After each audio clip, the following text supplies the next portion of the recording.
Yo, tranquille ou quoi, c'est Danly, j'espère que vous êtes au top. On se retrouve aujourd'hui pour la première vidéo sur la chaîne, enfin la première vraie vidéo et surtout la première review sur la chaîne. Ah, ça fait bizarre, ça fait quelque chose. Je crois que je vais chialer. Mais non, bon, je vais me retenir là pour cette fois. Ça me donne l'impression que je suis arrivé dans le nouveau monde et que mon équipage s'est fait totalement décimer et il reste que les plus vaillants d'entre vous. Donc merci à ceux qui me suivent pour cette nouvelle aventure et on peut passer à la review.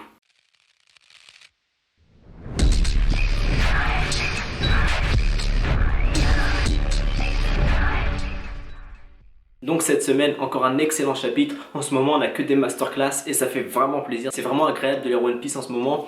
Donc ce chapitre qui est la suite directe du précédent. Luffy est tombé dans l'eau, Luffy est vaincu par Kaido. Tout le monde est au courant, du coup tout le monde commence à déprimer, à douter, et même Chopper est en train de pleurer, mais c'était sans compter sur Sanji pour lui remonter le moral et lui rappeler que c'est pas la première fois, ni la dernière fois que Luffy s'est retrouvé dans ce genre de situation où tout le monde pensait qu'il était mort et il est revenu de plus belle et il a vaincu son adversaire. Et puisque je suis en train de parler de Sanji, sa relation avec Zoro c'est n'importe quoi, ils me fument tous les deux, ils me fument, c'est des grosses barres, non c'est excellent. Zoro elle avec son corps momifié là, puis Sanji qui l'utilise comme arme pour niquer les autres.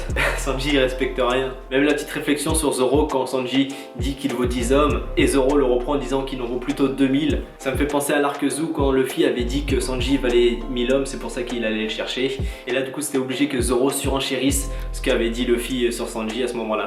Sinon le combat entre Sanji et Queen a l'air enfin de se confirmer. Bon je me calme parce qu'on l'a pas encore vu, surtout que Oda avec Sanji peut encore nous faire des dingueries bizarres. Mais bon, cette fois-ci, ça a l'air bon, on y croit, surtout le gros coup de latte qu'a mis Sanji à Queen, il était v'là stylé, et il avait l'air aussi très puissant, mais bon, il en faut beaucoup plus pour vaincre Queen, parce que c'est un adversaire ultra résistant, son point fort c'est la défense, et puis son corps est modifié bizarrement là, il est bizarre, mais il est super fort, donc Sanji va vraiment devoir se donner à fond pour le battre et c'est un adversaire à sa hauteur. Et il a le potentiel pour battre une calamité, c'est Sanji. Donc j'espère vraiment qu'il va pas nous décevoir et j'espère vraiment qu'on va voir le combat aussi, qu'il va pas être skip. Et au passage, mention spéciale pour Chopper qui s'est vraiment bien battu parce qu'en face, c'était pas n'importe qui. On a eu ensuite un passage avec Kinemon et Kaido et aussi Momonosuke qui était vraiment très émouvant. Kinemon il fait vraiment de la peine. Il a fait une vulgaire tentative de poignarder la jambe de Kaido qui n'a eu aucun effet.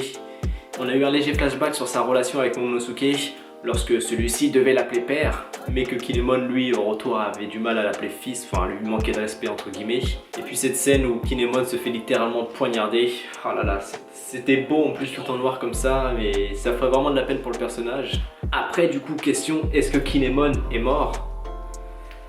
Je sais pas, je sais jamais avec Oda de toute façon. Pour moi dans la logique oui, avec le coup qui s'est pris dans le précédent chapitre, plus là le coup de poignard pour l'achever, en plus qui le transperce totalement, dans la logique il devrait être mort, à part si un personnage arrive vraiment dans les minutes qui arrivent, mais sinon pour moi c'est fini de Kinemon. Mais bon comme je viens de le dire, avec Oda on se méfie toujours. Côté Momonosuke, lui il rassure tout le monde avec un message d'espoir, il demande à tout le monde de continuer de se battre et il transmet aussi le message comme quoi Luffy est toujours vivant. Puisque oui, Luffy est toujours vivant, il va être sauvé par l'équipage de l'eau, par le sous-marin. Et d'ailleurs, il y a un moyen de communication qui est un peu chelou là.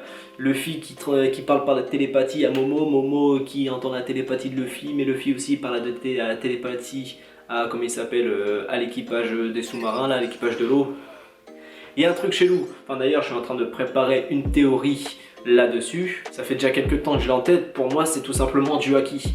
Pour moi, il n'y a pas 3 types de haki, il y en a 4. Il y a le haki des rois, haki de l'observation, haki de l'armement, et enfin ce haki-là. Je sais pas comment l'appeler, mais peut-être la voix de toute chose, c'est un haki. Sauf qu'il y a beaucoup moins de personnes qui l'ont, un peu comme le haki des rois. Et je pense tout simplement que Luffy, ainsi que Momonosuke, possèdent ce type de haki-là. Après, je vais pas trop m'étendre sur le sujet, puisque je vous prépare une vidéo là-dessus. Mais bon, voilà, au moins le teaser est lancé. Pour revenir sur Momo, je commence vraiment à adorer le personnage. Au début, j'avais un peu de mal avec ce personnage.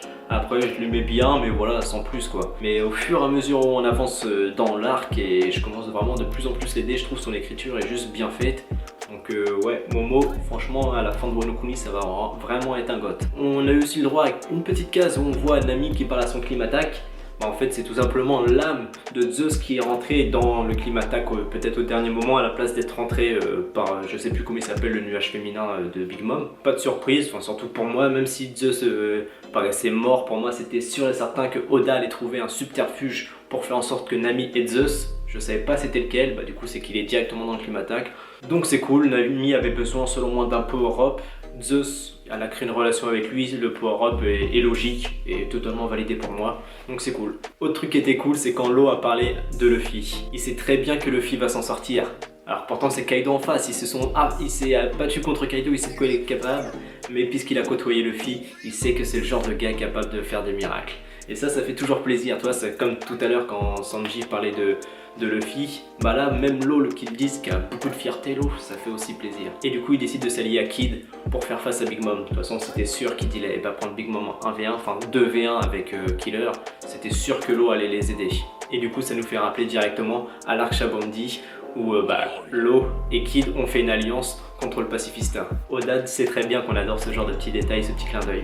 Et enfin, le chapitre se termine sur Yamato qui décide de briser ses chaînes, de briser les liens qu'elle a avec son père Kaido. Donc le combat Yamato contre Kaido qui paraissait inévitable lui aussi, il va avoir lieu bientôt et j'ai hâte de le voir. Bon, c'est sûr que Yamato ne va pas gagner, mais déjà elle va permettre de retenir Kaido. Le temps que le fils doit se remettre de ses blessures, après Luffy va la rejoindre, il y aura un petit team-up, Yamato va être out et Luffy va nous montrer de quoi il est vraiment capable. Mais sinon pour revenir sur Yamato, j'ai vraiment elle aussi de savoir de quoi elle est capable puisqu'elle nous a teasé une forme, un fruit du démon. On sait pas vraiment parce qu'avec la famille de Kaido c'est tellement chelou, mais du moins c'est ce qui semble être un fruit du démon de type Zoan. J'ai vraiment hâte de savoir quel est ce putain de fruit du démon et aussi de quoi Yamato est vraiment capable, surtout que là à mon avis au début du combat Kaido il va un peu se laisser taper comme d'habitude et du coup c'est là qu'on va voir ouais Yamato elle est trop forte machin, elle fait des attaques de ouf tout ça, même si ça sera aucun effet sur Kaido, mais voilà ça va être stylé, ça c'est sûr et certain. J'espère que le combat ne va pas être out, non Oda il peut pas nous faire ça, il est obligé de hyper Yamato, il y a trop de hype autour de ce personnage. Et donc avec ce combat on peut voir clairement les gros combats qu'il va avoir dans cet arc. Les prochains combats déjà Queen contre Sanji, à mon avis Zoro contre King, Kaido et Yamato contre Luffy, Kid Law contre Big Mom. Après je pense les Mugi contre les Tobiropo, ça on l'a vu, je pense qu'on va avoir un peu plus sur ces combats là. Là je pense que l'arc va vraiment tourner dans les combats, ça risque d'être vraiment épique, on va voir l'évolution de nos Mugiwara et ça va être lourd, ça va être lourd. Donc un grand merci à vous d'avoir regardé la vidéo, n'hésitez pas à dire votre avis sur la vidéo et aussi sur le chapitre dans l'espace commentaire. N'oubliez pas de vous abonner puisque voilà je recommence l'aventure, donc je repars de zéro, donc abonnez-vous pour me soutenir et puis je vous dis à bientôt pour d'autres vidéos. C'était Danly, portez-vous bien. Peace.